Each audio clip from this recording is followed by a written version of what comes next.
Hello everybody, my name is Ethan Sabasis. I'm a junior coming from Northwest Vista, and I'm taking 3 courses in UTSA. I was supposed to take 4, but I don't know what happened to my persuasion class.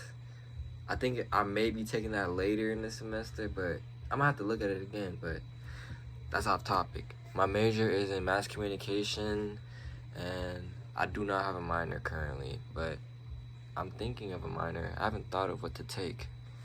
I want something that will benefit me in the future.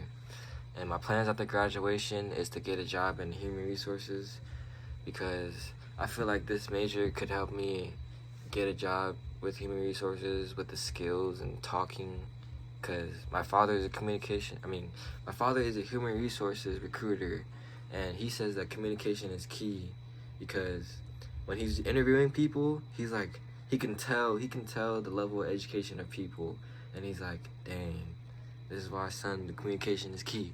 I'm like, you're right, Dad. First, my major before was film, and I thought about it. I was like, dang, film is not gonna make me no money.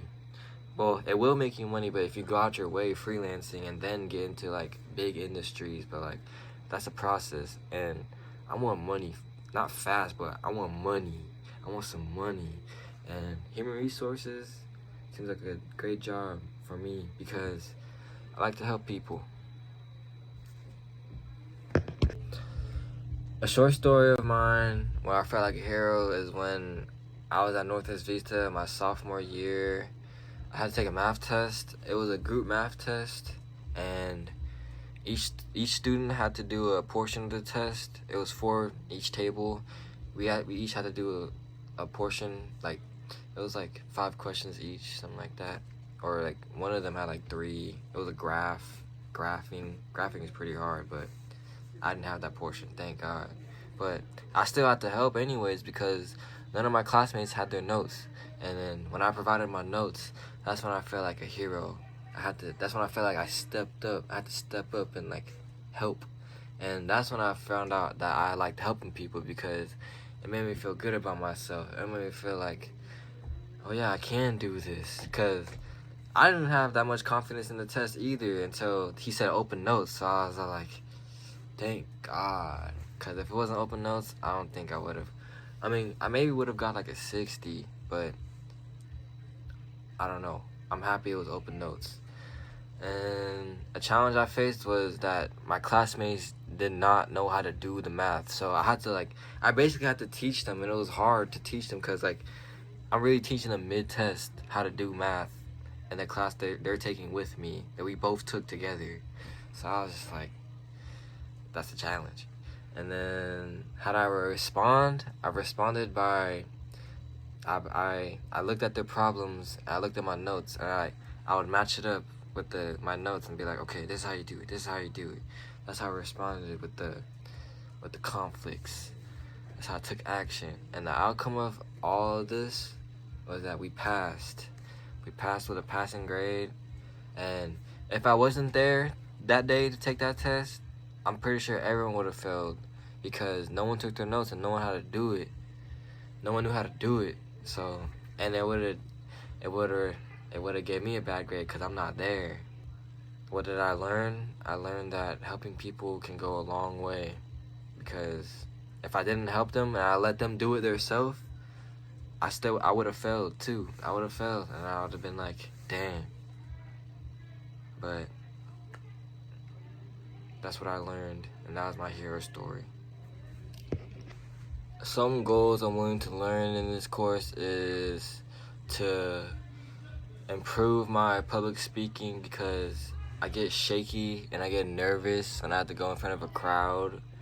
Like, for example, when I was in my last semester at Northwest Vista for biology, I had to do a 60 slide presentation. But it was quick slides, but it was still nerve-wracking because it was intimidating.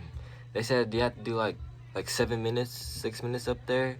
So I was like, I think it was 10 actually. And I was like, I don't think I could do 10. But there was so much slides, but there was so little information. So I was just nervous about it. But I ended up passing, and I ended up getting like over 10, like 13 minutes. It was still nerve-wracking to me though, cause I'm not used to going up in front of people and speaking.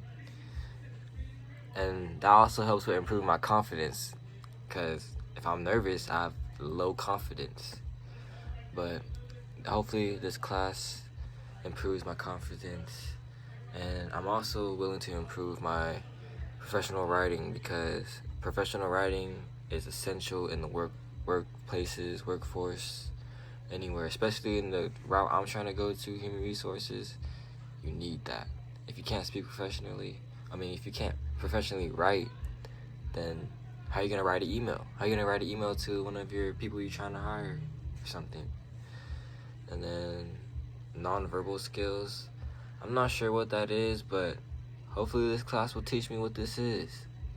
And conflict management, I need to think about that. I'm probably gonna search it up after I make this video, because I have no idea what that is, but I'm sure this class will inform me on what that is. Conflict management, problems, managing your problems. I think that's what it means. I'm trying to put two and two together.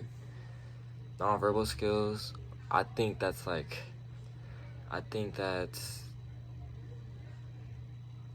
not talking, like how to improve. I don't know. I'm gonna search it up right after this video though.